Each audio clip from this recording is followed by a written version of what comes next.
Harper's Study Club. The Gryffindor Friend. Tom eyes the kid with a certain distaste. He's a bit dumpy and his teeth could use a realignment. But at least it's not Talbot Buchanan. Friend, Tom says, trying his widest smile. How are you? The kid looks rather suspicious.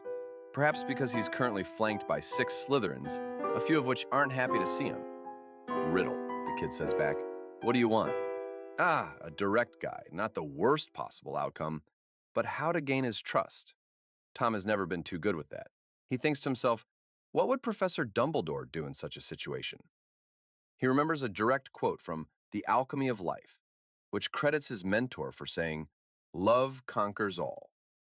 As always, Professor Dumbledore provides the ideal solution. Erton here, he says, dropping an arm on Ayrton's shoulders, has a crush on Minerva McGonagall. What? Ayrton spouts. Thoros and Argo struggle to smother their laughter. Don't be shy, Tom tells him. Wild here's a trustworthy friend. William, Dumpy corrects him. William Alderton, as if it matters. You'll help us out, won't you? Tom asks William. We just want to learn Minerva's schedule, give Ayrton a chance to meet her alone. William seems amused by the prospect of Minerva McGonagall being wooed by an 11-year-old, or perhaps by the thought she might flatten him for his daring. Sure, he says, but if you confess to her, I want to be there. Tom shakes his hand to close the deal, and everyone leaves the scene with satisfaction. Cheer up, Tom tells Ayrton, who's the only one looking green. Nobody will remember this when you're at an age to date. Ayrton's eyes twitch uncoordinatedly. Is he trying to twinkle? Good for him. The girl in love. Riddle, says Harper Gamp, as always flanked by Max and Tripe. I've heard Malfoy babble to Avery, she says with a smirk, pleased with herself. I want in your little study group. Ah, girls in love. Harper, he says, I don't have time for romance. I have a strict schedule of objective achievement. I need to learn the freezing spell before Wednesday. Harper blanched. But that's a third-year spell. Well, yes, it is. She at least knows the curriculum. He'd award her a couple points if he were a prefect already. Very good, he praises her. She flushes red again, really, she's so obvious. Will you teach it to the boys? She asks. In your study club? Teach it? Well, why not? Harper has good ideas. 2 more points. Sure. Then I'm coming, she says fierce, whether you like it or not. My, modern women are so aggressive. It seems Mrs. Cole was right for once. The new member. Tom, Abraxas says, leaning against a chair in despair. Isn't this enough?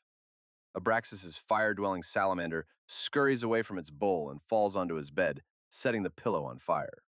Tom raises a brow that speaks for itself. Abraxas flushes. It's a third-year spell, Harper waves her wand, and a wave of icy cold air extinguishes the fire and cools down Abraxas's salamander. She looks smugly pleased with herself. 2 more points, Harper, Tom says, impressed. If she's that good, then he'll allow her to stay. As long as her love doesn't hinder their progress, of course. Stop awarding me points. You're not a prefect, she reminds him. Yet. You could all learn from Harper, he says to his boys. None of them look too pleased about having a girl in their room. Maybe because Harper's felt the need to call them out on their disorganized trunks and their messy beds. Honestly, Tom rather agrees with her.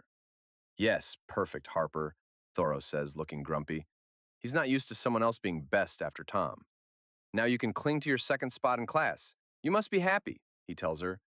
Harper sniffs, disdainful. Speak less and try harder, Not. Not all of us are thus talented. Thoros narrows his eyes. Yes, not all of us can be Tom. Really, Tom thinks while feeling flattered, his friends look up to him so much. Indeed, she agrees, flushing again. You must think so every time you look at the mirror. Tom leans back on his chair, smug. Goodness, is this a flattery contest? Then, inexplicably, Thoros and Harper pull out their wands and start throwing spells at each other. How odd. They were agreeing in absolutely everything. Thankfully, the worst they can do is freeze each other's body parts, and therefore the duel ends up rather quickly. Well, at least you learnt the charm well, Tom says as he unfreezes them. 5 points to each, Harper screeches.